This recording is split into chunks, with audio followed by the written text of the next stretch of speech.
తెలుగు వారి #1 choice Telugu matrimony. Hyderabad కూకట్పల్లిలో minor బాలిక సహస్ర మర్డర్ కేసును పోలీసులు ఛేదించారు. నిందితుడిని అరెస్ట్ చేశారు. అతని ఇంట్లో కత్తితో పాటు రక్తంతో కూడిన దుస్తులు, ఇతర కీలక ఆధారాలు సేకరించారు. దీంతో సహస్ర మర్డర్కు సంబంధించి 5 రోజుల ఉత్కంఠకు తెరపడింది. కూకట్పల్లి మైనర్ అమ్మాయి సహస్ర మర్డర్ కేసులో సంచలన విషయాలు వెలుగులోకి వస్తున్నాయి. 5 రోజుల పాటు ఒక్క క్లూ కూడా దొరకకుండా ఉత్కంఠ రేపిన ఈ కేసులో ఏకంగా నిందితుడిని ఎస్ఓటీ పోలీసులు అరెస్టు చేశారు. సహస్ర పక్కింట్లో ఉంటున్న 10వ తరగతి బాలుడే హత్య చేసినట్లుగా గుర్తించారు. ఈ హత్యకు కేవలం సహస్ర ఇంట్లో దేవుడి హుండీలో ఉన్న డబ్బులను దొంగతనం చేయడమే ప్రధాన కారణంగా చెబుతున్నారు. దొంగతనం కోసం పక్కా స్కెచ్ వేశాడు ఆ 10వ తరగతి బాలుడు. అంతేకాదు, చోరీలు ఎలా చేయాలి, ఒకవేళ ఎవరైనా అడ్డు వస్తే ఏం చేయాలి, ఎలా ఎస్కేప్ అవ్వాలి అనే వాటిని ఓటీటీలో వచ్చే క్రైమ్ వెబ్ సిరీస్ చూసి నేర్చుకున్నాడు. అంతేకాదు, చోరీ చేయడంతో పాటు ప్లాన్ ఆఫ్ యాక్షన్ అంతా 2 రోజుల ముందే పేపర్ మీద రాసుకున్నాడు. ఇక హత్య చేసిన రోజు ఉదయం 10 నుంచి 11 గంటల మధ్య యాక్షన్లోకి దిగాడు ఆ బాలుడు. సహస్ర తల్లిదండ్రులు ఇంటి నుంచి బయటికి వెళ్లగానే ఇంట్లోకి దూరాడు. లోపలికి వెళ్లిన తర్వాత దేవుడి దగ్గర ఉన్న హుండీలో డబ్బులు కొట్టేశాడు. కానీ అదే క్రమంలో సహస్ర చూడ్డంతో ఆమెను బెదిరించాడు. కత్తితో దాడి చేశాడు. సహస్రపై ఏకంగా 18 సార్లు కత్తితో పొడిచాడు. ఛాతి మీద కూర్చొని గొంతు కోశాడు. కానీ సహస్రను చంపేసినా చిన్న శబ్దం కూడా లేకుండా మర్డర్ చేయడం అనేది ఇప్పుడు ఆశ్చర్యం కలిగిస్తోంది.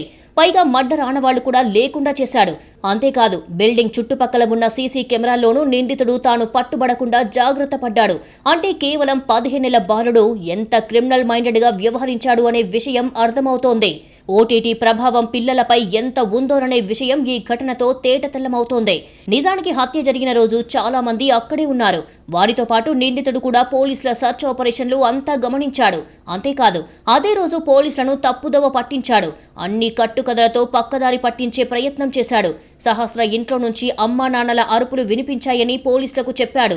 అయితే ఆ రోజు బాలుడి మాటలు నమ్మిన పోలీసులు ఇతరులు ఎవరో చంపి ఉంటారు అనే కోణంలో దర్యాప్తు చేశారు. కానీ 5వ రోజు మరోసారి విచారణకు వెళ్లిన పోలీసులకు ఓ చిన్న క్లూ దొరికింది.